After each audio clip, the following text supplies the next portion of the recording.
حضرات، اللہ رب العالمین احکم الحاکمین کی حمد و ثنا کہ وہ تمام کائنات کا خالق و مالک و رازق ہے، اور کروڑہا مرتبہ درود و سلام آقا نامدار حضور مدنی تاجدار شفیع روز شمار احمد مختار حبیب پروردگار جناب محمد مصطفیٰ صلی اللہ تعالی علیہ وآلہ وسلم کی ذات بابرکات پر پیش کرنے کے بعد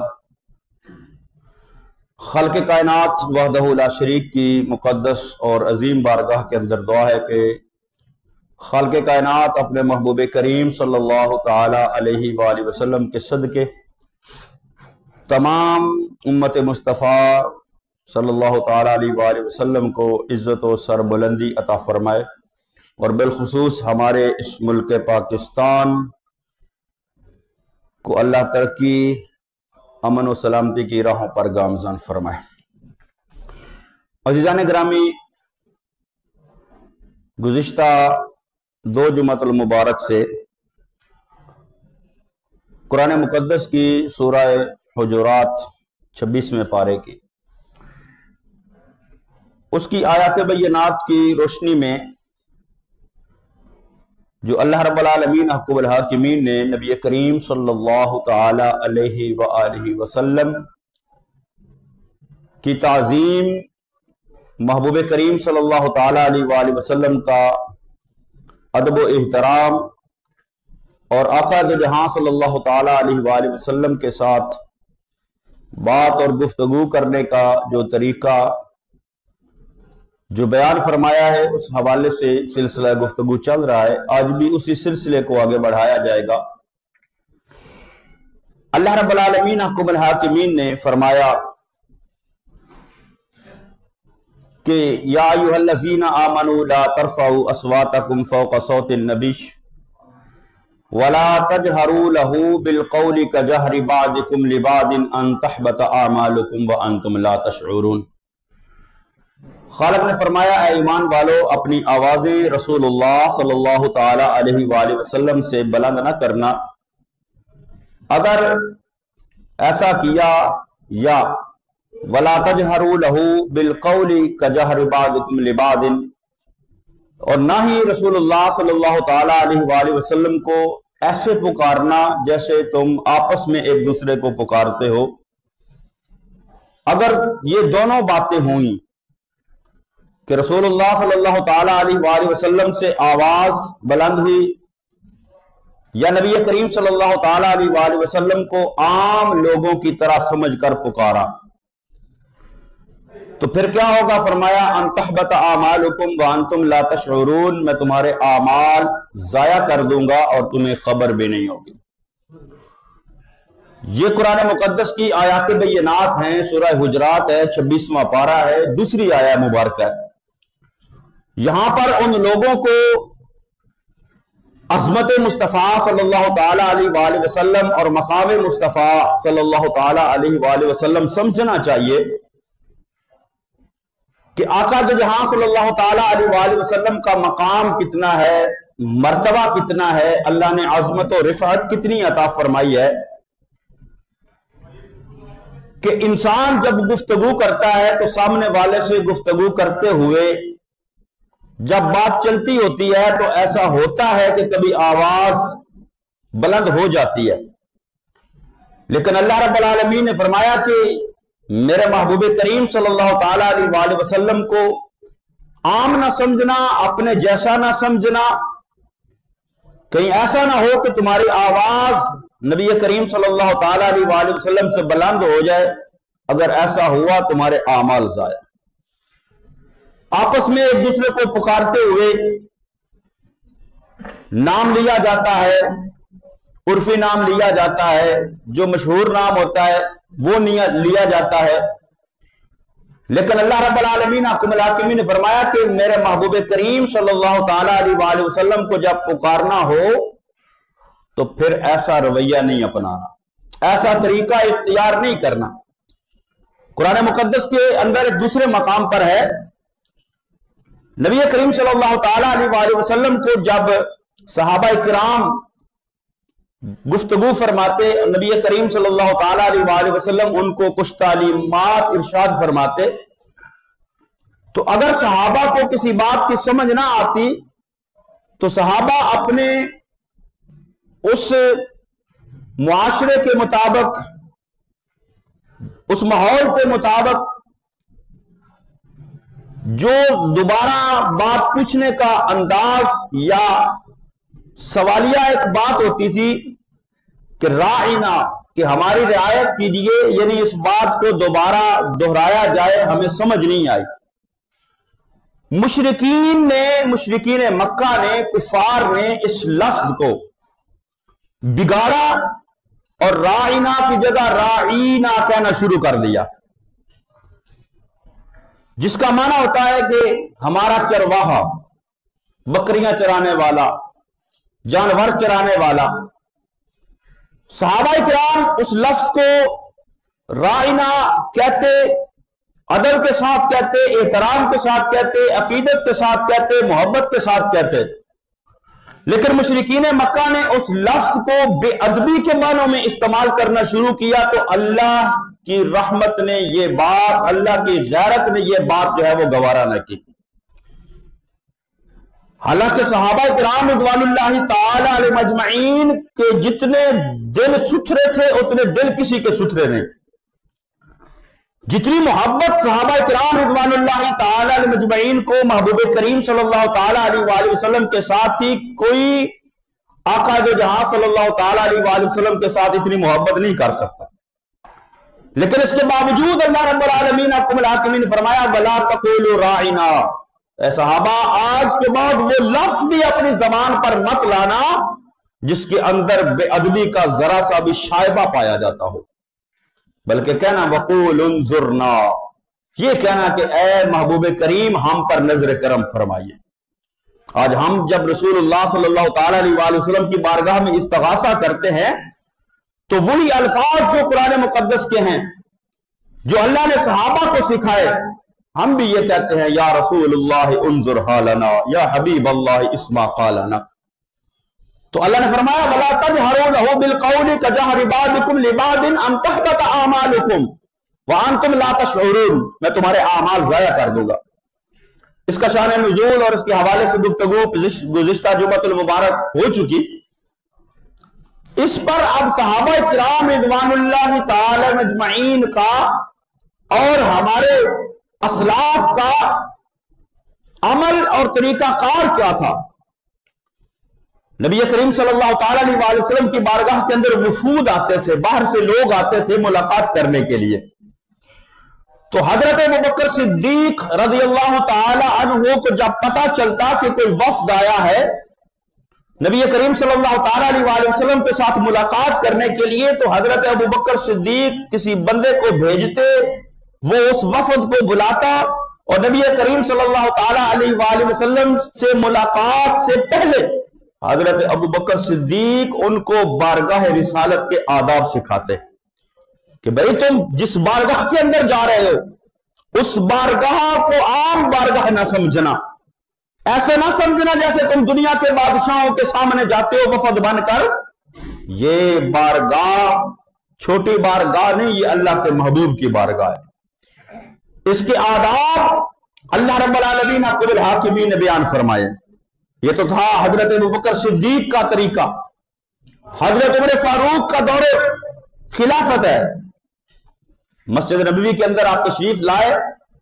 تو دیکھا دو شخص آپس کے اندر باتیں کر رہے ہیں اور آواز ان کی بلند ہے۔ جب دیکھا کہ وہ باتیں کر رہے ہیں، آواز بلند ہے اور مسجد نبوی ہے، رسول اللہ صلی اللہ تعالی علیہ وآلہ وسلم کا روضہ اطہر پاس ہے، تو حضرت عمر فاروق نے ایک دوسرے صحابی حضرت صائب ان کو بھیجا کہ جاؤ ان لوگوں کو بلا کر لاؤ۔ جب ان دونوں لوگوں کو بلا کر حضرت عمر فاروق کے سامنے پیش کیا گیا تو پوچھا تم کہاں کے رہنے والے ہو؟ مدینے کے نہیں لگتے۔ وہ کہنے لگے ہم مدینے کے رہنے والے نہیں، ہم طائف کے رہنے والے ہیں۔ تو حضرت عمر فاروق جو دین کے معاملے میں اور جہاں پر نبی کریم صلی اللہ تعالی علیہ وآلہ وسلم کی عزت و حرمت کی بات آ جاتی، پھر حضرت عمر کے پاس کوئی نرم لہجہ نہیں تھا ہوتا، کوئی نرم رویہ نہیں تھا ہوتا حضرت عمر کے پاس۔ آپ نے جب ان سے پوچھا کہاں کے رہنے والے ہو، وہ کہنے لگے ہم طائف کے رہنے والے ہیں، تو حضرت عمر نے یہ فرمایا لو کنتما من اہل البلد لاوجعتکما ترفعان اصواتکما فی مسجد رسول اللہ صلی اللہ علیہ وسلم۔ فرمایا تم طائف کے رہنے والے ہو اس لیے میں تمہیں کچھ نہیں کہتا، لیکن اگر تم مدینے کے رہنے والے ہوتے تو میں تمہیں اس بات پر کڑی سے کڑی اور سخت سے سخت سزا دیتا کہ تمہیں بارگاہ رسالت کا ادب نہیں، تم مسجد رسول اللہ صلی اللہ تعالی علیہ وآلہ وسلم کے اندر ہو، مسجد نبوی کے اندر، اور تمہاری آوازیں بلند ہو رہی۔ یعنی صحابہ کرام، آج ہم میں سے اگر کوئی محبوب کریم صلی اللہ تعالی علیہ وآلہ وسلم کا غلام وہاں روضہ رسول پر حاضری کے لیے جاتا ہے، اللہ تعالیٰ یہ سب کو موقع نصیب کرے، تو وہاں جو ادب کا تقاضا ہم اہل سنت و جماعت جس چیز کو اپناتے ہیں، جو ادب اپناتے ہیں ہم، وہ ادب وہی ہے جو رسول اللہ صلی اللہ تعالی علیہ وآلہ وسلم کے صحابہ نے جس کو اپنایا، کیونکہ ہم مصطفیٰ کریم صلی اللہ تعالی علیہ وآلہ وسلم کو اپنے روضہ اطہر کے اندر زندہ و سلامت مانتے ہیں، اور مصطفیٰ کریم صلی اللہ تعالی علیہ وآلہ وسلم کا ادب ہم اسی طرح کرتے ہیں گویا کہ رسول اللہ صلی اللہ تعالی علیہ وآلہ وسلم کی زندگی کے اندر ادب کیا جاتا ہے۔ حضرت عباس یہ رسول اللہ صلی اللہ تعالی علیہ وآلہ وسلم کے چچا ہیں، عمر میں نبی کریم صلی اللہ تعالی علیہ وآلہ وسلم سے بڑے ہیں، تو کسی نے پوچھا کہ اے حضرت عباس انت اکبر اور رسول اللہ صلی اللہ علیہ وسلم، آپ بڑے ہیں یا رسول اللہ صلی اللہ تعالی علیہ وآلہ وسلم بڑے؟ پوچھنے والے کا مقصد مرتبے کے اعتبار سے نہیں تھا، سوال کرنے والے کا سوال جو تھا وہ عمر کے اعتبار سے تھا کہ عمر کے لحاظ سے آپ بڑے ہیں یا رسول اللہ صلی اللہ تعالی علیہ وآلہ وسلم بڑے ہیں۔ اب حضرت عباس نبی کریم صلی اللہ تعالی علیہ وآلہ وسلم کے ساتھ قریبی رشتہ ہے، نبی کریم صلی اللہ علیہ وسلم کے چچا ہیں، اور پھر تقریباً ہم عمر ہونے کے اعتبار سے آپس کے اندر پیار اور محبت کا ایک رشتہ بھی قائم تھا، لیکن حضرت عباس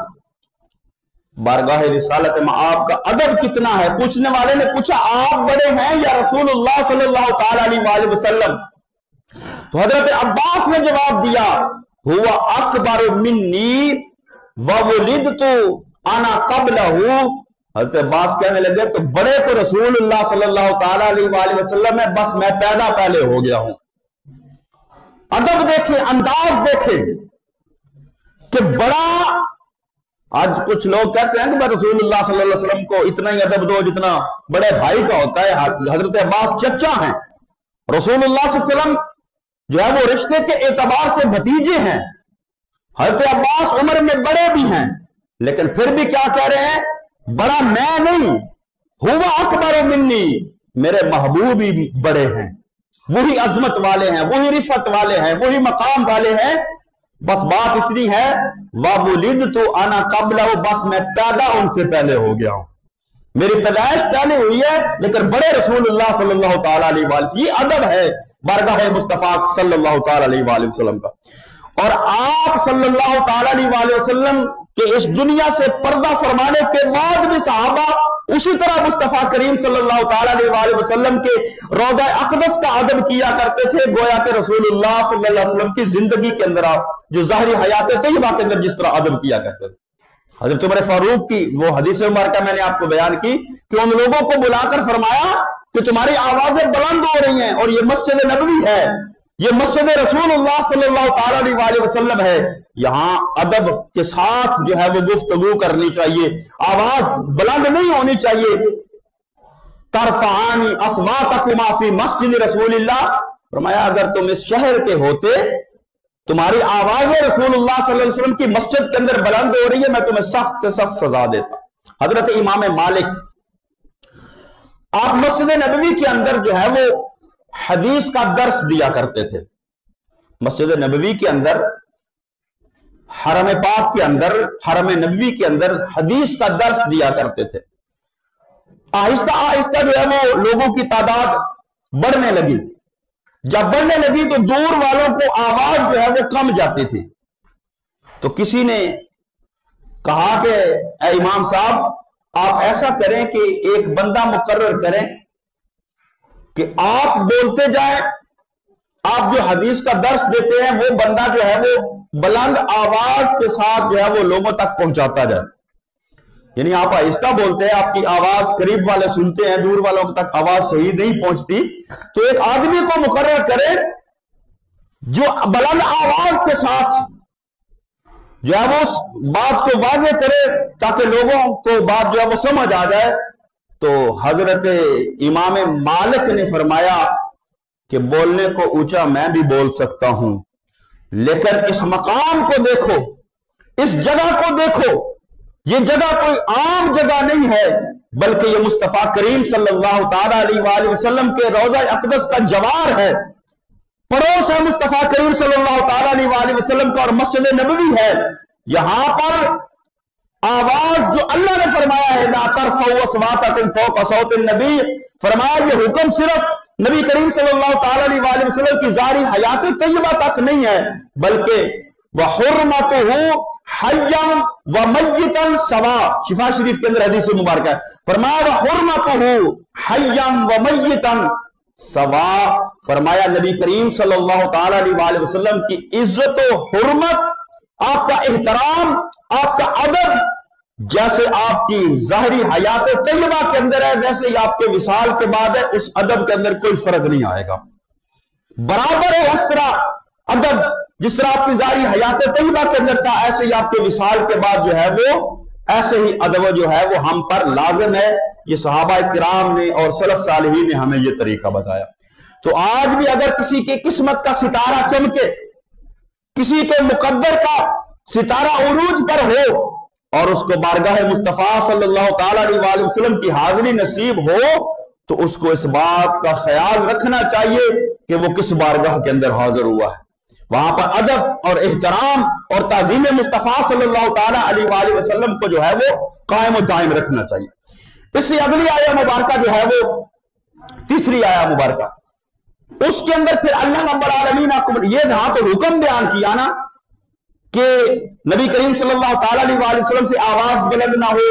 عام لوگوں کی طرح ان کو پکارا نہ جائے، اگر ایسا کیا عمل ضائع ہو جائے گے، تو جنہوں نے اس پر پھر عمل کیا، صحابہ کرام رضوان اللہ تعالی مجمعین، جب یہ آیہ مبارکہ نازل ہوئی تو پھر انہوں نے ادب کی انتہا کر دی کہ لا علمی کے اندر جو آواز بلند ہوئی تھی اس پر ندامت ہوئی، تو اللہ رب العالمین حکم الحاکمین نے پھر ان لوگوں کو جو ہے وہ 3 انعام عطا فرمائے۔ یہ اگلی آیہ مبارکہ جو ہے وہ تیسری آیہ مبارکہ سورہ حجرات کی، اللہ رب العالمین حکم الحاکم فرمایا ان الذین یغضون اصواتهم عند رسول اللہ، کہ وہ لوگ جو اپنی آوازوں کو رسول اللہ صلی اللہ تعالی علیہ وآلہ وسلم کے سامنے وہ دھیما رکھتے ہیں، اپنی آواز کو بلند نہیں کرتے، اپنی آواز کو پست رکھتے ہیں، تو فرمایا اولئک الذین امتحن اللہ قلوبہم للتقوی، اللہ نے فرمایا کہ ہم نے ان کے دلوں کو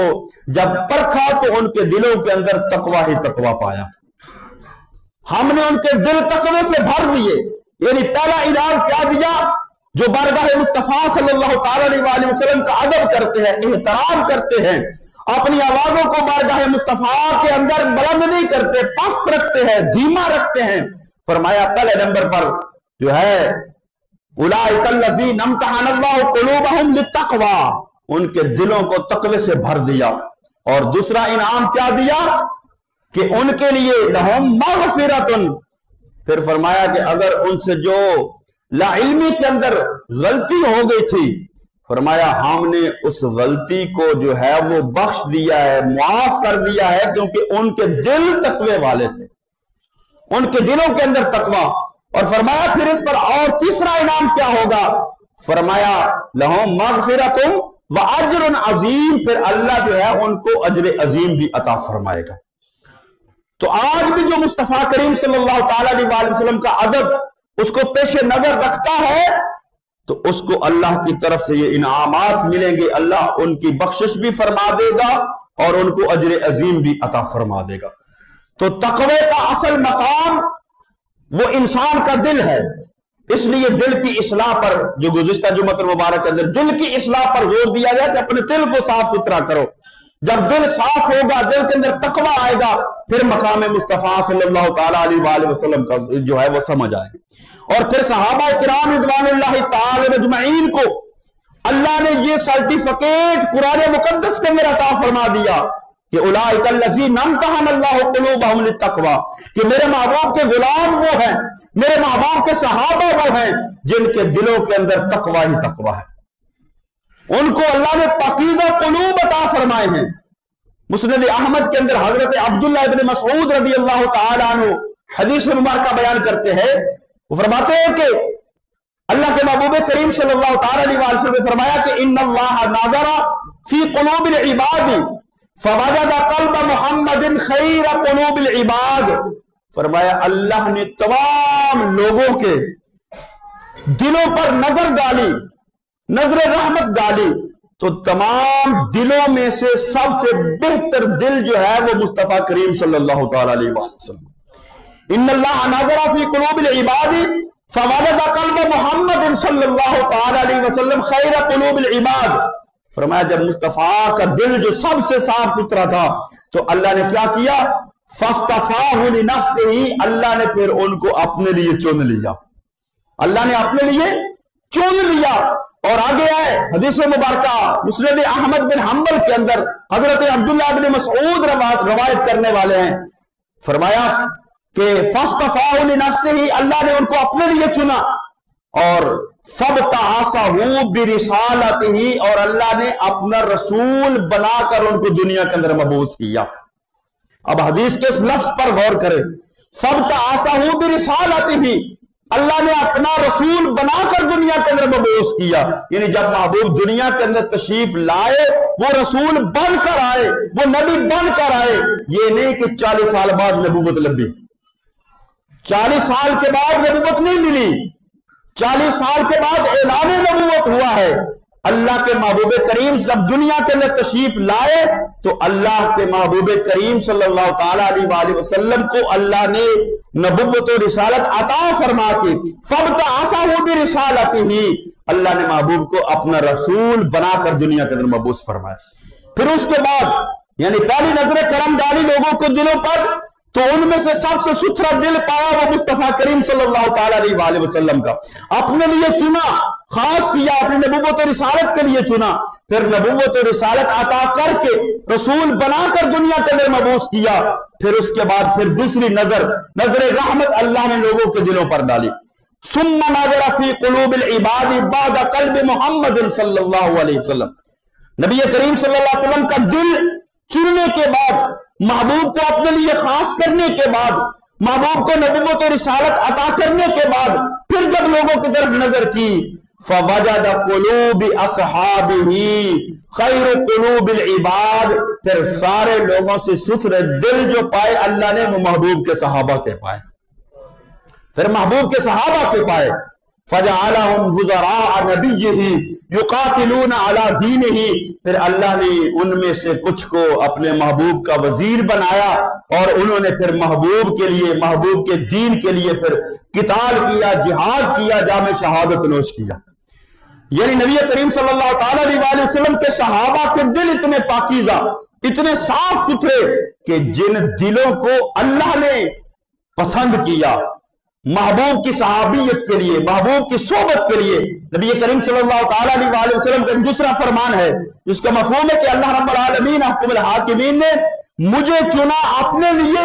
اور پھر اللہ نے میرے لیے میرے صحابہ کو چنا۔ تو صحابہ انتخاب کس کے ہیں؟ اللہ کا انتخاب ہیں،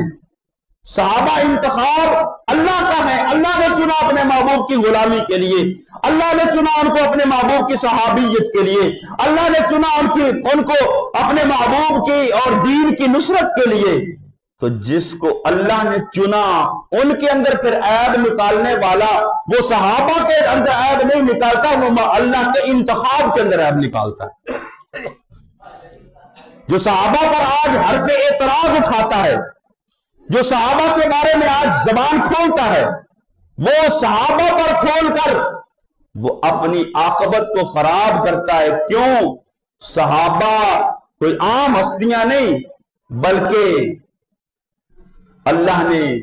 اپنے محبوب کریم صلی اللہ تعالی علیہ وآلہ وسلم کے لیے ان کو چنا۔ محبوب نے فرمایا ان اللہ اختارنی، فرمایا اللہ نے مجھے چنا، واختار علی صحابی، اور اللہ نے پھر میرے لیے میرے صحابہ کو چنا۔ تو صحابہ انتخاب ہے اللہ کا، صحابہ پسندیدہ ہے اللہ کے، صحابہ کے دل اللہ کو پسند ہے، جن کے دلوں کے اندر اللہ نے جو ہے وہ تقوی بھی رکھا، محبوب کا ادب بھی رکھا، محبوب کا احترام بھی رکھا، محبوب کی تعظیم بھی رکھی۔ تو آج اگر کوئی صحابہ پر انگلی اٹھانے والا ہے تو وہ اپنے ایمان کی فکر کرے، وہ اپنی عاقبت کی فکر کرے، کیونکہ صحابہ کو چننے والا کوئی انسان نہیں، صحابہ کو چننے والی ذات باری تعالی ہے۔ تو جب صحابہ پر انگلی کوئی اٹھائے گا وہ اللہ کے انتخاب پر اٹھائے گا، تو پھر وہ اللہ کے انتخاب کے اندر عیب نکال رہا ہے کہ اللہ نے جو صحیح بندے نہیں چنے، اللہ نے غلط بندے چن لے۔ کیا اللہ سے بہتر کوئی جاننے والا ہے؟ کہ اللہ سے بہتر لوگوں کے دلوں کے حال سے کوئی واقف ہے؟ تو آج کو صحابہ پر انگلی اٹھائے گا تو وہ اللہ کے انتخاب پر انگلی اٹھائے گا، تو پھر جب اللہ کے سامنے پیش ہوگا اللہ کہے گا کہ ان لوگوں کو، ان صحابہ کو، ان ہستیوں کو تو میں نے اپنے محبوب کے لیے چنا تھا، تو انہیں ان پر اعتراض کر کے ان پر اعتراض نہیں کیا، میرے انتخاب پر اعتراض کیا ہے، میرے انتخاب پر اعتراض کیا۔ میں نے ان کو چنا اپنے محبوب کی معیت کے لیے، صحبت کے لیے، صحابیت کے لیے، خدمت کے لیے، دین کی خدمت کے لیے، محبوب کی نصرت کے لیے، دین کی نصرت کے لیے۔ ثم نظر فی قلوب العباد بعد قلب محمد فوجد قلوب اصحاب خیر قلوب العباد۔ اللہ فرما رہا ہے کہ میں نے جب لوگوں پر نظر دوڑائی مصطفیٰ کریم صلی اللہ علیہ وسلم کے دل کا انتخاب کرنے کے بعد، تو ساروں سے بہتر دل تو صحابہ کے دل ہیں۔ تو یہ صحابہ نے پھر ادب مصطفیٰ کر کے سکھایا، ہمیں تعظیم مصطفیٰ کر کے سکھایا کہ محبوب کی بارگاہ کی تعظیم کیسے کرنی ہے۔ تو اللہ رب العالمین احکم الحاکمین ہمیں نبی کریم صلی اللہ تعالیٰ علیہ وآلہ وسلم کی تعظیم، ادب و احترام کرنے کی اللہ توفیق نصیب فرمائے، اور نبی کریم صلی اللہ تعالیٰ علیہ وآلہ وسلم کے صحابہ کی شان و عظمت کو سمجھنے کی بھی اللہ رب العالمین توفیق نصیب فرمائے۔ انشاءاللہ اسی مضمون کو اگلے جمعہ المبارک کو بیان کریں گے۔